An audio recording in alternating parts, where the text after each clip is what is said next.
we have to continue our normal life as humans. We are all glad here to have this wonderful lunch that fosters in us brotherhood, love, and strong relations, especially when we come with our families. We instill in ourselves and our families the love of good, the good deeds. We pass the torch to the generations that we are committed. We are doing the good work. We are here to enjoy our life and enjoy our sacrifice and commitment. So congratulations for such a wonderful party and meeting which we are all partaking in for the sake of Palestine. Yes, we are a people of happiness, love, and joy. And we are a people of struggle and commitment. Number two,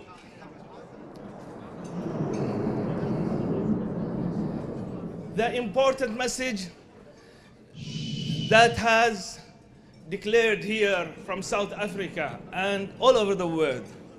Zionism is racism. Zionism is apartheid. Zionism is terrorism. Zionism is a problem for the whole world. Zionism should be isolated because it looks to the humans as they are not equal, as all of you have watched. Zionism and its sponsors, they're watching and supporting and engineering the coverage of the biggest crime in the 21st century, the genocide. So we should say in a fluent language, strong language, Zionism is racism, and we are all proud to be humans confronting Zionism.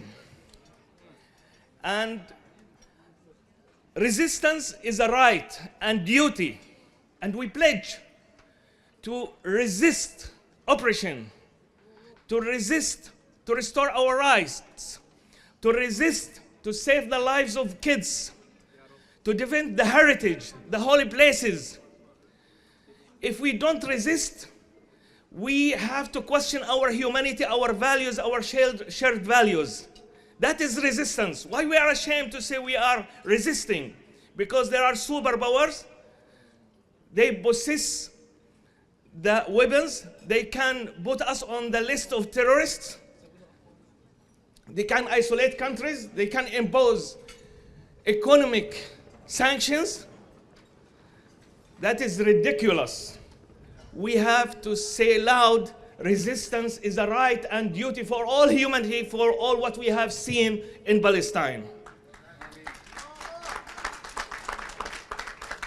Number three, when I was discussing, Sheikh Shahid was preparing the program, and he consulted me about the keynote speaker. And I said, Professor Farid. He said, yes. And it is a big yes. Thank you, Dr. Farid, for your inspiring speech. And I will recall, it is not only Sheikh Farid who is inspiring in South Africa. 2000, maybe 13 or 14, I was with Sheikh Ihsan in Malaysia. We were going to meet the Prime Minister.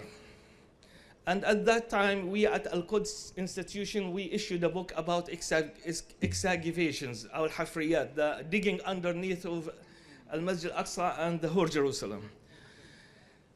I was talking to Sheikh Ihsan about our assessment reports and whatever we issued about Jerusalem, what is going on in changing the identity of Jerusalem. So we were talking to each other what we want to talk to the Prime Minister and how we want to approach him, what message we want to bring across. And when we went inside, Sheikh Ihsan, with all his eminence and zeal and his powerful way of speaking and passion, he spoke. And he came across all the messages. And the Prime Minister, Mr. Najib, was amazed, he as in his team, with Sheikh Ihsan, and how profoundly, meticulously, concisely, he delivered his message. Sheikh Ihsan, then okay, it's my turn to speak. I said, Sheikh Ihsan said it all. No need for me to say a single word. Enough, our message is this message. I don't have to say anything else. Let us talk about what we want from you to do. Then Mr. Najib, he clapped like that for Sheikh Ihsan. And you know, there is a connection, because they love Sheikh Ihsan, they belong to each other in way of the Malay, etc., and all this history. He was very much embraced with Sheikh Ihsan, rahmatullah alayhi, God bless him. And this is the story, actually. When we come to South Africa, we don't find only emotions. I don't want to speak about other countries in a way that I condemn it. But we find a lot of emotions everywhere.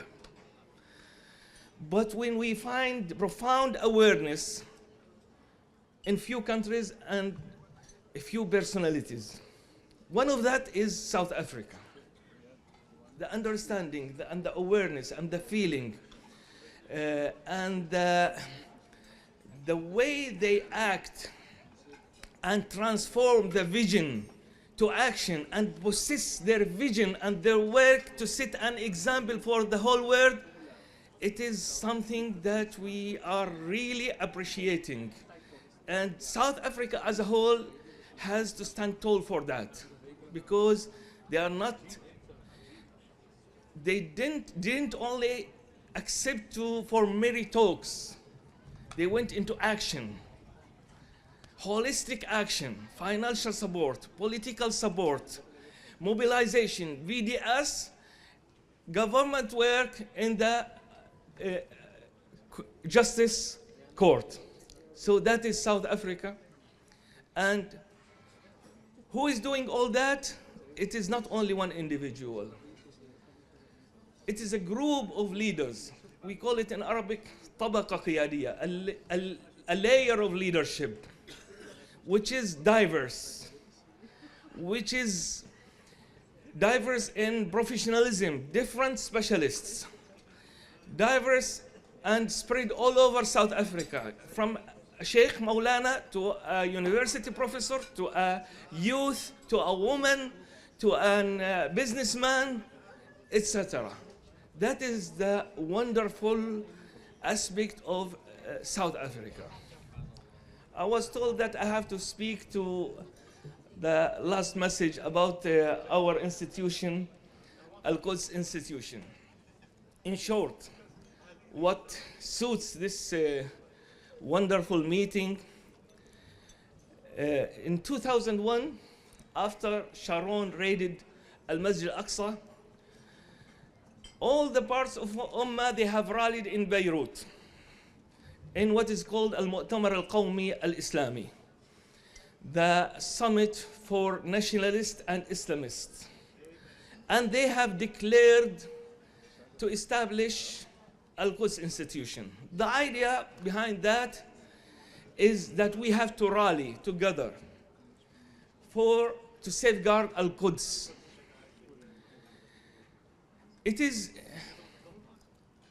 important, brothers, to think about the nature of Jerusalem. Jerusalem is an important city for all the believers all over the world. And it has been a city of interaction and meeting of all civilization. That is the value of Jerusalem, Madinat al-Talaqi al-Hadari. The whole humanity lost because of the loss of Jerusalem and the occupation of Jerusalem by Israel. We all lost, not only Palestinians, because it means a lot for everybody, for Muslims, for Christians. We don't mind even for Jews, but not to impose their political system over that. Okay, it means a lot for everybody. Before the occupation, Jerusalem, at least was in Jerusalem 20% Christians. Now, at most, we have 2%. We are trying to push it to become 2% Christians in Jerusalem. Depletion of Christians from the holy city. Christianity is before Islam. Ancient. They have their churches, their awqaf, everything deeply rooted in Palestine. This occupation eroded the beautiful face of Jerusalem and depleted the presence of the people of Jerusalem. And they are trying to change the identity of Jerusalem. So we have all to stand and rally to stop this mischief, this attack for our heritage, our values, our religions. It means a lot for everybody.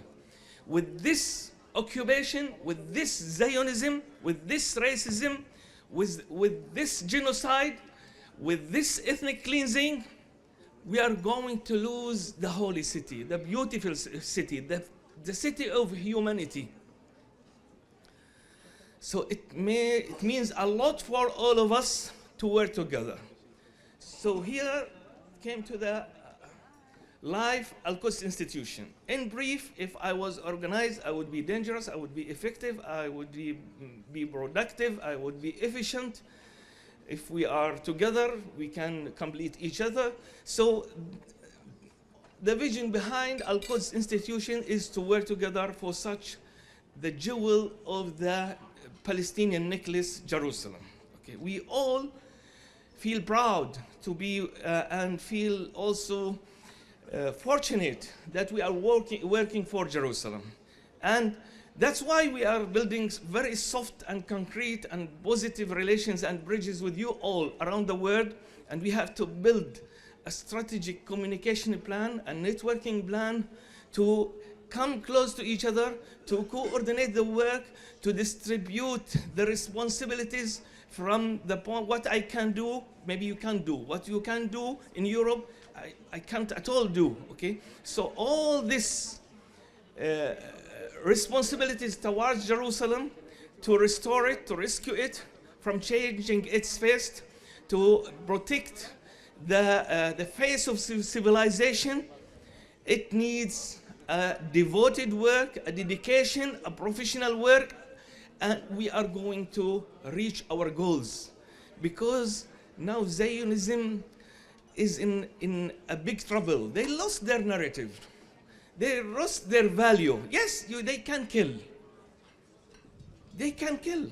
Very easy to kill. They have. They're a machine of killing. We don't admire, but we all admit them and their sponsors, the United States, they can kill and kill and kill, but they will not achieve victory. Thank you so much.